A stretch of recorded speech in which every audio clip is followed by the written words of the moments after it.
this stand is for Defense Politics Asia. So I will give you the audio. Okay, let's reactivate because it's deactivated. So perfect. And you can take the screen. Try to take it. Okay. What happening? Wait. Okay, you have already your fans in the chat that are calling. Okay, give me a okay. Hello everyone, this is Defense Politics Asia, and I'm Wyatt Mingji Lim. You can just call me Wyatt. Give me a few seconds. My presentation just ran out of RAM. Wait a bit. Okay. Okay, I can now show you where am I. Okay. Share screen on the screen, this one. Perfect. Okay. It's yours. Hi. So hello everyone, this is Defense Politics Asia, and okay, so I'm Wyatt. In case you don't know, I think the people who follow me tends to know. I'm around on Facebook, Twitter, Quora, Patreon, YouTube, Telegram, Instagram, and Reddit. If you do not know, you didn't read the description in my videos. So I'm going to talk quite differently from the rest. Let me add some lighting. Okay, from the previous two speakers, I'll be touching more on the geopolitics. Because I think that's very important to understand how this how do this war come about, and how would this war go and end. So we'll go with all these things. Let's not waste time reading this. Understanding the balance of power. So there is nothing more important than the balance of power in geopolitics. So it doesn't mean that when you're a smaller power means you're weaker. You can always balance the power between you and your potential adversary by being in an alliance like NATO. So, and this balance of power thing goes across the board to everything, including politics, and including even office politics. And that's why in EU or in the United Nations Security Council, you have veto powers, because the veto powers immediately give you a balance of power. No one can override anyone. One person say no, everybody don't get anything. And as such, because the balance of power is so powerful, that's why the Cold War between NATO and USSR is among the most peaceful period in the history of Europe. The moment USSR collapsed, that's when you saw Yugoslavia collapse as well, and because the balance of power has been broken. So you can see this balance of power like a kind of god, the god of balance of power. So if you break this law of the balance of power, and then greed will start to take over, and then the more powerful power will start to take advantage of any opportunity that arises from weakness or uncertainty, and the only thing that stops them is because when there's a balance of power, the cost of trying something becomes very, very high. So for example, between NATO and the Warsaw Pact, it is not possible to go to war without ending in a mutually assured destruction. And this is also how Crimea is lost to Russia, because Ukraine was in a weak and uncertain state, and the Russian Federation cannot take a chance, and they decided to annex Crimea to protect their Black Sea fleet port at Sevastopol. So if you don't respect this god of balance of power, and then you will start to bring disaster and calamity to your country. If you're lucky, you just get instability, like in Sri Lanka. But if you're unlucky, then what you get, it will be war, and that's what happened in Ukraine. So pick your fight carefully. If you are this car, don't try to smash the train. That's not very wise. So an easy example of how things can go out of hand. So between neighbors, so it can be any country. So since this event is hosted in Italy, so we have an Italy ball here, and then we have a happy friend, happy face here. So no, it's peaceful, everything is peaceful. So One fine day, the smiley face bought a gun. And he said, oh, this pistol is totally not aiming at you, Don't worry at all. But if you are Italibor, are you going to be okay with that? The balance of power is now tipped, is now unbalanced. Even if you are the best of friends, best of neighbors, that you all have been knowing each other for the past 2,000 years, you're still gonna feel very uneasy, right? With this neighbor have a gun and you have nothing. So of course, what every sane country will do, they take a machine gun. So, and this is not very sane actually. It's actually very insane. Because now you continue to unbalance the power, but now only on the other side. So no son problema. I think I probably pronounced it wrongly. We are best friends, right? Then the smiley face is like stress, right? This is what arm race is. Where each side start to one up each other. Instead of trying to meet this balance, balance of power where you just have equal amount of military force. People start to try to overtake each other. And one fine day, we'll reach this point where everybody starts to wonder, why things turn out this way? Why do we have to, be in a Cold War or to be even in a war? And and then there's also when dictators start to happen. Also, you can see the very Stalin-like mustache and the Hitler mustache. The only way is to be balanced. Is no matter, like, you can be big country, small country, but through alliances, through friendship, it is possible to be balanced. However, remember, there is no moral and ethics in geopolitics, which means that there is no such thing as it's a bad thing to attack me, so you should not attack me. That's what Ukraine subscribed to, and of course, that's why you are now hearing me talk. So I really love this quote by Cersei Lannister, which is what I put in my email footer. Power is power. There's nothing more. There's nothing else. It's just power, and no ethics, no moral, no tactics, no smartness, intelligence can defeat true power. When a person can decide your life and death, they can decide your life and death, and that's what Cersei Lannister showed to Littlefinger in the Game of Thrones. So let's look at Ukraine and Russia now. So why I talk about balance of power first, because that is the basis of everything in geopolitics, and that is the only way you can understand how the war can end, and with how the war has started. So there is a conundrum between Russia and Ukraine. So the Russia views the West, so somehow the West is involved, as very antagonistic to the Russians, and Ukraine themselves is extremely anti-Russia since 2014, because Russia have annexed Crimea, and of course Russia has somewhat backed Donbass, the Donetsk and Luhansk People's Republic. And since then, Ukraine tried to join the NATO, and in fact they have been trying to join the NATO before that. And Ukraine in NATO will actually unbalance the entire balance of power between NATO and Russia. In fact, before the war started, NATO and Russia is already an unbalanced power. That is already unbalanced. NATO is overwhelmingly more powerful than Russia, and the only thing that is saving Russia is nuclear weapon. And this is also the reason why Europe has been really slack, when coming to defense spending, which is why Trump has been trolling the European countries. And then people are saying, Trump is crazy and whatnot. And then today we start to see Europe doing exactly what Trump asked them to do, to raise their military spending. And why is this happen? Because they know, all of Europe know, that NATO is overwhelmingly more powerful than Russia. And this is also why Russia cannot allow Ukraine to join NATO, but at all costs, because Ukraine itself is one of the biggest military power in Europe, other than Russia.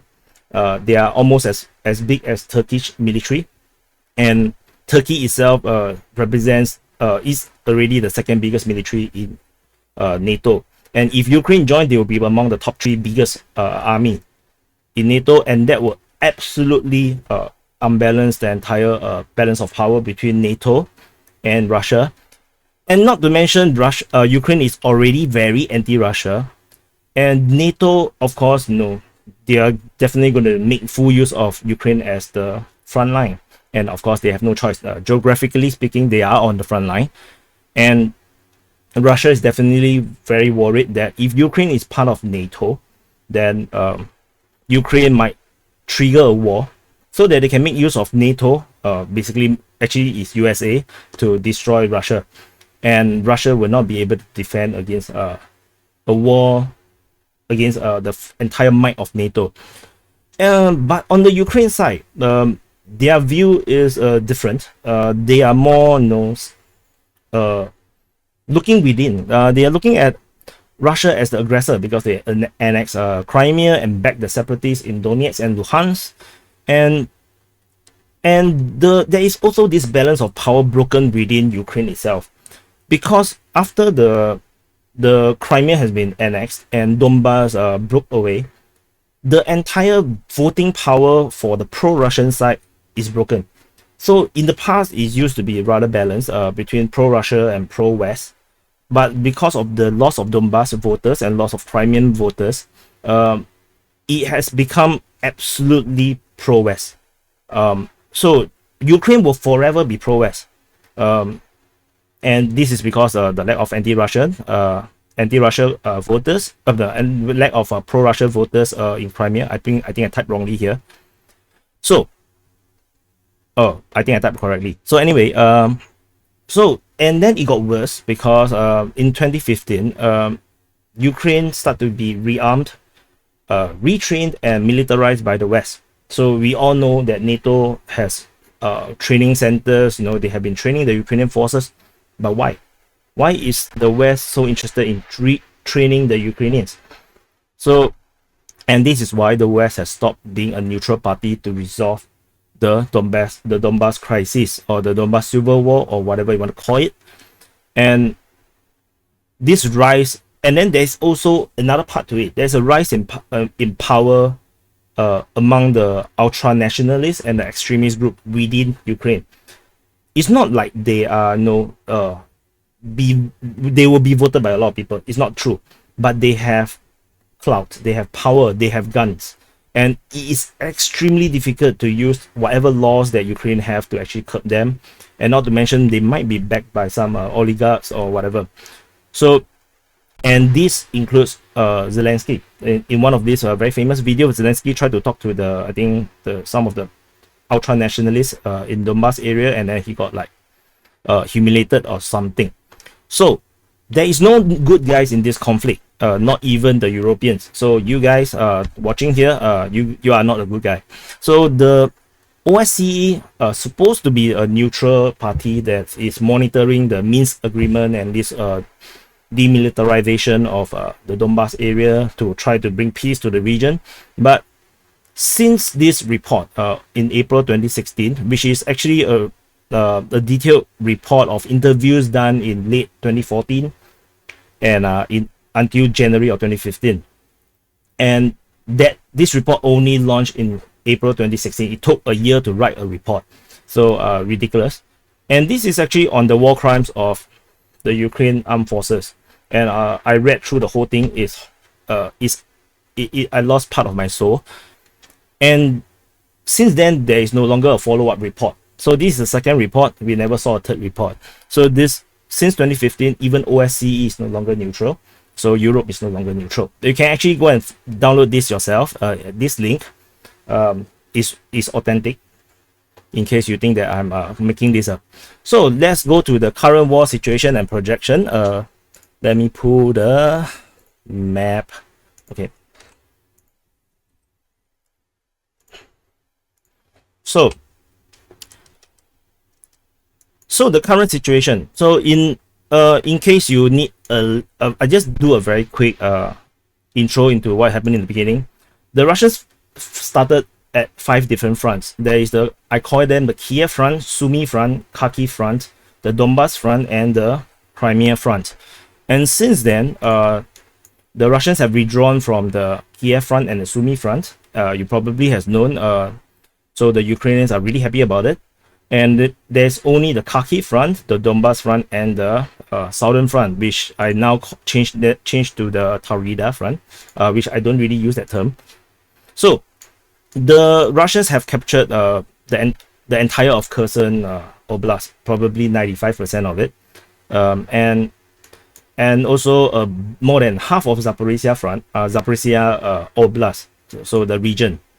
So the Russians seems to be really keen to keep this place, and the entire front line really is very stalemate. I think I have lost my track. So anyway, so the Ukrainians have tried a few offensive in the Kherson area. They had largely failed. Did not really get the kind of success that they want. If you can see the front line in the southern front is along the river, and this is how the Russians have maintained this position, and the Ukrainians are still trying very hard to find a way to break through. Although there are rumors that they might be launching a major counter-offensive soon, but this from the pro-Russian side, this news. So not sure if it's true or not. And at the Zaporizhia front, there is a lot of fighting around Wyatt and stuff like this, but from my opinion, the Russians seems to just doing it for fun. They don't seem to be interested to push further, and the Ukrainians are trying very hard to fight this place, but any offensive that tried by the Ukrainians also has been broken. The Russians did try to advance further around the Velika Novosilka area, because this is actually part of the Donetsk Oblast. So this line is actually the Donetsk border. So the Russians did, however, try to attack northward from here, but they are not very interested in this area. I think they are very happy with this capture now. And in the Donetsk front and the Luhansk front, this area is where most of the fighting is. You can see all these blue icons. If you are not acquainted to my videos or my coverage, all these are fortification and entrenchment by the Ukrainians before the war started. And in fact, this might be a few years old. These are all captured from Google Maps. You can see some trenches here. Some of them are much bigger. You can see this is a proper fortification. So there is a lot of them, and you can see it's across the entire border, the pre-war border, and pretty much the Russians are mostly trapped and stuck by this border in a big part of this area, especially in Donetsk and all the way to the north. These are all newer entrenchment in this blue area. This is because the Russians attacked from Crimea and from Russia, and they encircled in Mariupol, and then they pushed upwards, and then they got stuck here. This is a newer entrenchment. So okay, so I don't want to go into details. If not, I will be doing a summary. So the Russia, and then okay, so there's a lot of so the Russians are pushing down from Izium. So this is a very major point, because after this point they can actually spread out, and the Ukrainians are actually doing a counteroffensive in the Kharkiv region, trying to recapture a lot of ground, but it's not exactly wise, because it is inconsequential to the overall of the war, and it's too close to the Russian border. The current situation is that the Russian forces, or Donetsk People's Republic forces, or they like to call themselves the Combined Force or something like this, they have been having a lot of progress. They successfully taken Popasna, and then they punched through into the rear of the Ukrainian lines, and it does have the feeling that the Ukrainian defenses is starting to crumble, and they seemingly are unable to hold the lines as well as they used to do. And although the front line in the north is much harder for the Russians, it seems to be still holding very well, the Ukrainians. And of course, there's a major fight for several Donetsk. Everything else here is pretty much a stalemate. There is a huge push for Avdiivka, but it's still not doing far well enough. But in my projection is that it's inevitable that the Russians will conquer the rest, the entire of Donbass. It's just a matter of time. The overwhelming firepower in terms of missile troops, heavy machineries like tanks, artillery, in terms of air superiority, there is just the Ukrainians just cannot match. Even with the foreign aids and the foreign equipments, the amount of equipment that is being sent to the Ukrainians is insufficient. 100 pieces of artillery is nothing, because anything that comes from Poland, they will have to travel like 900 kilometers to go to the front, and halfway through, half of them will be destroyed by airstrike or missile strikes. So this is not looking very good for the Ukrainians. The Ukrainians, however, did have an advantage, which is in manpower.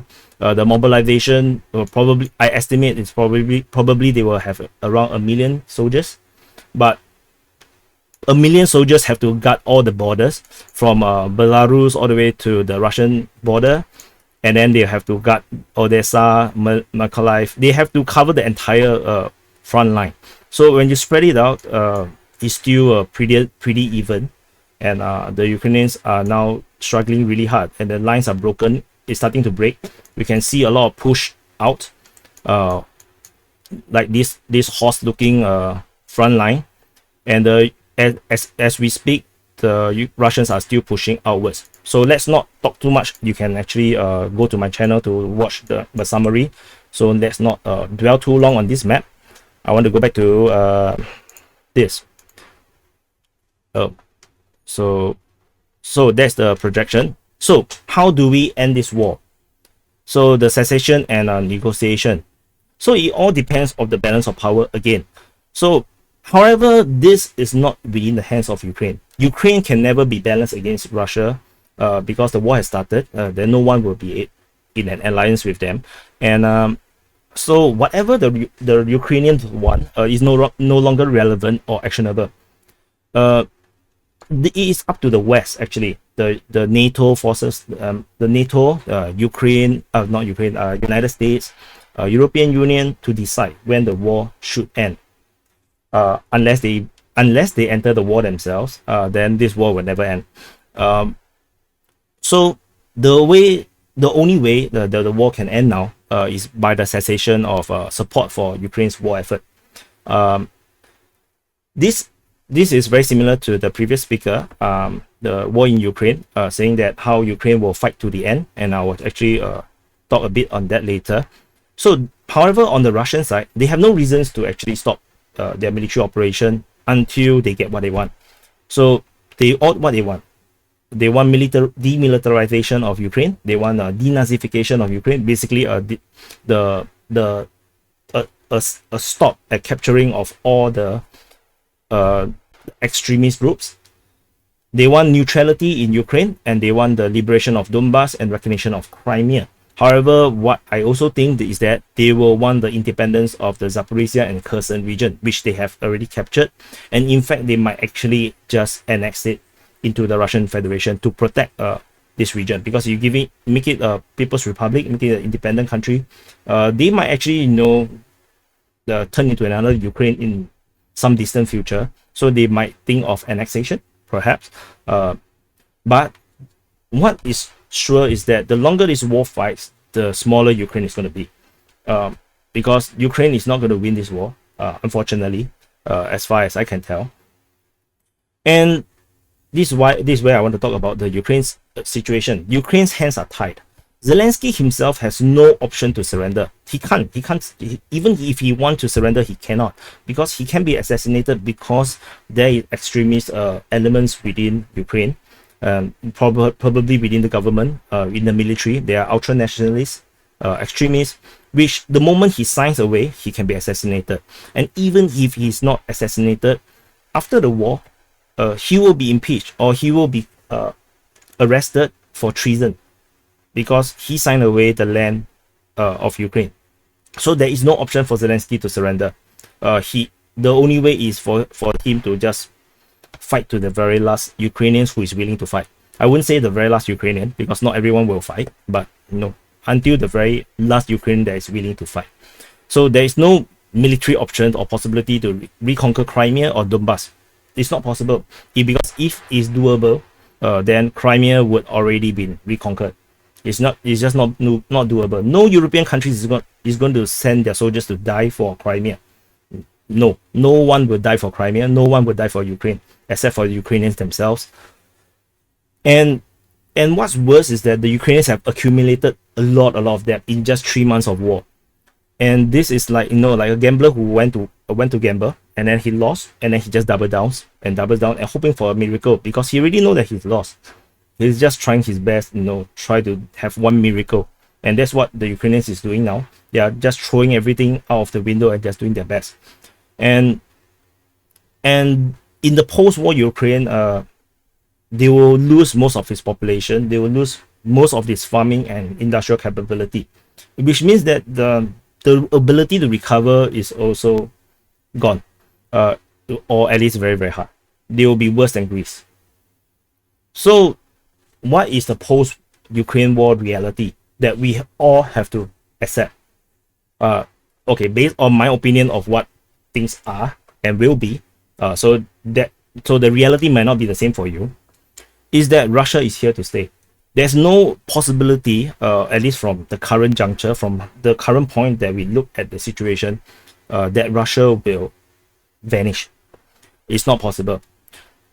Rubles, the sanctions have not killed the rubles. It only make it stronger because of the defensive actions by the Russian Federation. And 500 million people, depends on Russian and Ukrainian wheat. And there is no Ukrainian wheat now. It's all not planted. Most of them is not planted. And the ones that are planted are mostly in Russian territory, or Russian controlled territory, I think. And there is a gas pipeline that Europe's need, and they are strong. And then you have the gold reserve. The Russians have a lot of gold reserve. They are prepared for this war. You look from 2014, they are at 1,000. You can see that at 2022, they already have doubled the gold reserve. They are preparing for this war as well. So Ukraine is not the only one that is preparing for this war.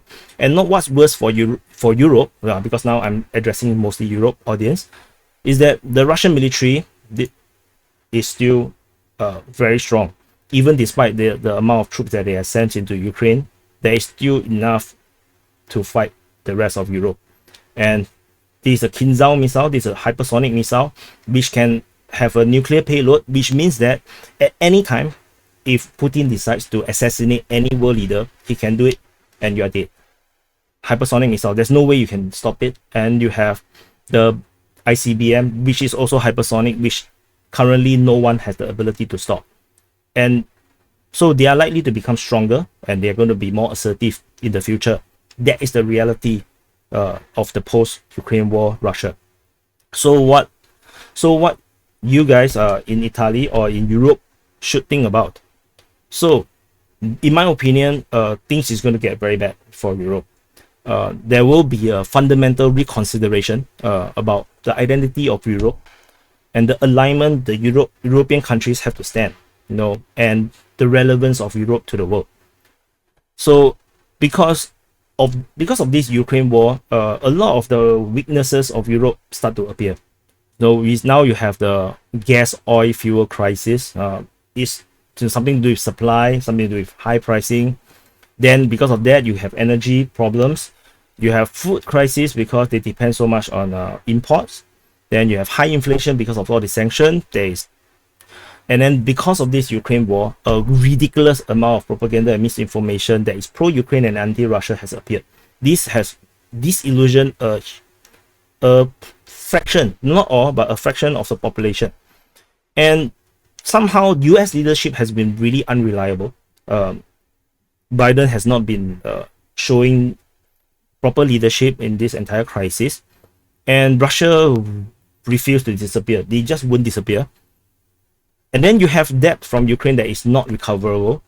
And then because of all these things that had happened, there will be a huge, massive loss of faith in political leadership within the respective European countries. And currently, there is also the inability to match Russia militarily because of the hypersonic weapons. So, which means you can't even fight Russia. even you have a stronger conventional force in NATO, you cannot fight Russia because you cannot defeat the hypersonic missiles. And because of this conflict, then NATO is now under massive expansion. Every NATO country is increasing their defense spending, so it's expensive, and that is going to cost the taxpayer again. And then you have also the breaking of the European Union, because some members do not agree with the European Union's direction, and the entire integrity of European Union is now in danger. So, or at least not in danger, but there's some fracture there. And then you have the refugee crisis, and I'm not talking about the Middle Eastern one. I'm talking about the Ukrainian ones, because when the Ukrainians move to all these Western countries, why would they return to Ukraine? That is a big question. So, my final question, this is the final slide actually. Would I never full screen? Oh my god. So, would you, if you are European, would you continue this anti-Russia stance if there is no US backing? If US do not back you, and is it a good foreign policy to depend on US backing to deal with Russia? And what happened if USA does not honor their words? Like what happened to Ukraine. Ukraine is sent to go to war with Russia with a lot of promises from the NATO countries, from United States, from EU. They say we'll back you, and then when Ukraine go to war and continue to entice Russia into a war, and then they realize that they are being lied to. In the end, they are the one that have to suffer everything, and the rest of Europe just say sorry, we cannot expand this war. We cannot afford to have a war between NATO and Russia. So would you be friends with Russia? You see, what if Joe Biden just say, come on man, we can't risk a war with Russia? What would you do? So this is the end of my presentation. I hope you like it, and that's all. Oh, perfect. I will give you two fast questions, and then we will move to the last speech. Okay.